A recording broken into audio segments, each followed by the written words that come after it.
बार बार इनको अपील से इनको समझाया गया, बताया गया है अपने काम करें, मेहनत करें, ये भिखारियों वाले काम ना करें, चीना झपटी की ना करें हरकत।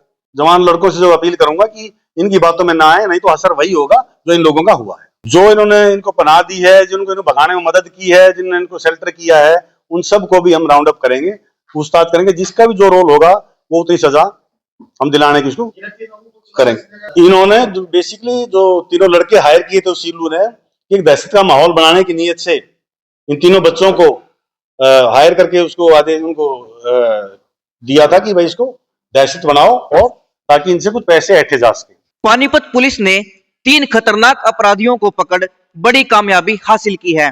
वहीं पुलिस अधीक्षक भूपेंद्र सिंह ने अन्य सभी बदमाशों को चेतावनी देते हुए कहा है कि मेहनत से काम करें, ये भिखारियों वाले काम ना करें, छीना झपटी ना करें, नहीं तो इसका अंजाम बहुत ही बुरा होगा। घटना सुबह करीब 3:30 बजे के आसपास की है, जब पुलिस और बदमाशों के बीच मुठभेड़ हुई।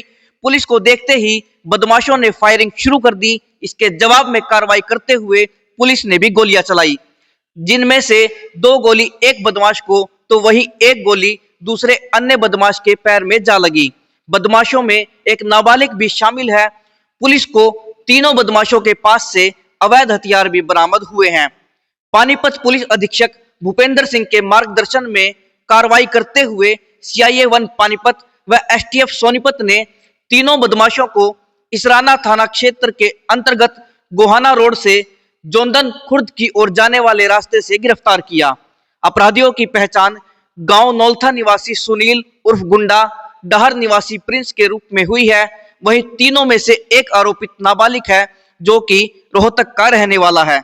आरोपित सुनील और प्रिंस का पुराना आपराधिक रिकॉर्ड भी पाया गया है। आपको बता दें कि आरोपितों ने 24 जनवरी की शाम महराणा गांव में मूल रूप से दक्षिण भारत के रहने वाले ट्रांसपोर्टर सी सुब्रमण्यम पर जानलेवा हमला किया था, जिसमें बदमाशों की 2 गोली ट्रांसपोर्टर के पेट में तो एक गोली उसके सिर में लगी थी। ट्रांसपोर्टर सी सुब्रमण्यम को घायल अवस्था में अस्पताल में भर्ती करवाया गया था, जिसके बाद से उनका अब तक उपचार चल रहा है। पुलिस अधीक्षक भूपेंद्र सिंह ने बताया कि बदमाशों ने यह सब कुछ शीलू डाहर के कहने पर किया था। शीलू अक्टूबर महीने से ही विदेश में है। वह विदेश में बैठ तीनों बदमाशों को गाइड कर रहा था। शीलू का मुख्य उद्देश्य दहशत का माहौल बनाना था, ताकि आसानी से पैसे ऐंठ सके। मिली जानकारी के अनुसार करीब 1 साल पहले भी शीलू घायल ट्रांसपोर्टर से 2 लाख रुपए की रंगदारी वसूल चुका है। पुलिस अधीक्षक का कहना है कि समहलखा में मिठाई की दुकान पर जो हमला हुआ था, उसमें भी शीलू का कहीं ना कहीं नाम जुड़ा हुआ है। अब तक मिली जानकारी के अनुसार शीलू पर 8 से 10 मुकदमे दर्ज है। वहीं घायल बदमाश खानपुर मेडिकल कॉलेज में उपचाराधीन है, जिन्हें कोर्ट में पेश कर पुलिस रिमांड पर लिया जाएगा। जो 24 जनवरी को एक घटना हुई थी मॉडल टाउन थाने में, उसमें 3 युवक थे, जो कि एक साउथ इंडियन हमारा यहाँ जो ट्रांसपोर्टर का काम करता था, सी सुब्रमण्यम स्वामी, उसके ऊपर 3 गोलियां चलाई थी, जिससे वो घायल हो गया था, जिसको हॉस्पिटल शिफ्ट करवा के वो अभी उपचार अधीन है। उसी दिन से पानीपत पुलिस में मैंने सीआईए 1 की टीम लगाई थी, और हमारे आईजी एसटीएफ सर से रिक्वेस्ट करके जो हमारी सोनीपत की टीम थी, उनको भी साथ में हमने इसमें ले लिया था। तो कल बीती रात जोंदन कला के एरिया में, इसराना थाना का जो एरिया पड़ता है, उसमें तीनों युवक जो मोटरसाइकिल पर हमने फुटेज चेक की, उसमें आइडेंटिफाई किए थे, इन तीनों को पुलिस ने इंटरसेप्ट किया, लेकिन उन्होंने पुलिस ने फायरिंग की। तो जवाब में पुलिस ने फायरिंग की तो 2 युवकों को गोली लगी है, उनको एडमिट करा दिया है, और उनके नाम हमारे सामने आ गए हैं। उनका क्रिमिनल रिकॉर्ड जो है वो भी ले लिया हमने। एक तो सुनील है, एक प्रिंस है, और एक नाबालिग लड़का रोहतक का है। जो सुनील और प्रिंस है, इनके ऊपर 3-3 केस ऑलरेडी पानीपत में दर्ज हैं, और इनका जो सहयोगी है, जो इनको चला रहा था, जो इनको गाइड कर रहा था, वो बाहर है, उसका नाम भी आ गया हमारा, सीलू नाम है उसका, वो भी डाहर का है, वो पीछे अक्टूबर के महीने में बाहर गया है। तो उसको लाने की प्रक्रिया भी अब हमारे एसटीएफ की जो टीम है, वो जो डिस्ट्रिक्ट पुलिस है, वो मिलकर उसको वापसी लाने का भी प्रक्रिया शुरू हमने कर दी है।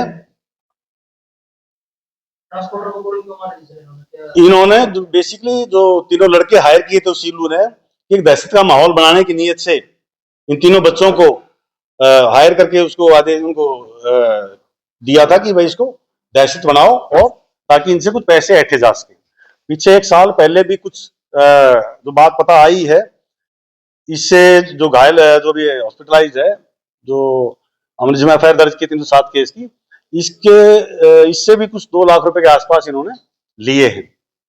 अभी भी उससे कुछ कोई डिमांड की थी या नहीं की थी, वो अभी हमने इनको अदालत में पेश करके इनसे रिमांड लेंगे और डिटेल में इसमें हम आगे इन्वेस्टिगेशन करेंगे। बाकी जो संभालखा में भी केस हुआ था, उसमें भी मकसद यही था, जो वो हमारा संभालखा मंडी में जो मिठाई की दुकान वाला राजेंद्र है, उसकी से भी कड़ी इसकी थोड़ी जुड़ी हुई है सीलू की। तो दोनों केस में हम इसको जोड़ के देख रहे हैं। और भी टारगेट पे है सर? फिलहाल अभी सिर्फ ये दो ही केस हमारे सामने आए हैं और दोनों में हमने 3 लड़के जो गिरफ्तार किए हैं। 3 पहले जो अलग थे, वो भी सिल्लू के टिप ऑफ पे ही जो उन्होंने दहशत का माहौल बनाने की नीयत से ही ये किया था, ताकि वो लोग दहशत में आ जाएं। तो मैं आपके माध्यम से भी ये जवान लड़कों से जो अपील करूंगा कि इनकी बातों में ना आए, नहीं तो असर वही होगा जो इन लोगों का हुआ है। सर ये सीनू इसके ऊपर कितने पहले आपराधिक मुकदमे? सिल्लू अभी अक्टूबर के महीने में गया है, इस पे लगभग 8-10 मुकदमे दर्ज हैं जो अब तक हमने निकलवाए हैं। इनके अलावा कोई और भी शामिल है सर? जो इन्होंने इनको पनाह दी है, जिनको इनको भगाने में मदद की है, जिन्होंने इनको शेल्टर किया है, उन सबको भी हम राउंड अप करेंगे, पूछताछ करेंगे। जिसका भी जो रोल होगा वो उतनी सजा हम दिलाने की इसको करेंगे। अभी कोई पैसे वाली ये बात नहीं है कि वो पैसे दिए हैं, बट इनका मेन मकसद था ताकि एक दहशत का माहौल सा बनाएं और फिर किसी को कॉल करें तो उससे पैसे ले सके। जैसे सर लेके गए थे दुकान के बाहर बात करने के बाद उन्होंने गोली मारी, उससे पहले डिमांड रखी? नहीं, ये बाहर नहीं लेके गए थे, वो अपने जो नेचुरल कॉल के लिए बराबर में जो उसका ऑफिस है, उसके बराबर में एक यूरिनल्स है, वहां गया था। उन्होंने देखा कि वो वहां गया हुआ है, पहले उसको वेरीफाई किया था कि दुकान पर है कि नहीं। तो पता लगा कि वो है, तो फिर जाकर उस पर गोली फायर की थी। सर पुलिस की किस टीमों ने इसको जो एड्रेस किया? हमारी एसटीएफ टीम जो सोनीपत है वो, और CIA 1 जो हमारी पानीपत की टीम है, दोनों टीम का ज्वाइंट ऑपरेशन था इसमें। सर इसमें जो एक आरोपी वो जो बाहर गया है, आउट ऑफ कंट्री है, इंडिया में नहीं है? वो आउट ऑफ कंट्री, जो इन्होंने बताया हमें, आउट ऑफ कंट्री गया हुआ है। उसकी लोकेशन और वो जो उसको चेंज करना, हमारी टीम जो स्टाफ है, हमारी जो यूनिट्स हैं, उसको चेंज कर रही है। उसका रिकॉर्ड भी ले लिया है। किसी गैंग से जुड़ा है सर? कोई गैंग नहीं है इसमें, कोई गैंग नहीं उसका। सर अपराधियों को क्या कहना चाहेंगे कि किस आपकी तरफ से क्या चेतावनी रहेगी? देखो, स्पष्ट संदेश है, जो जैसा करेगा वो वैसा पाएगा।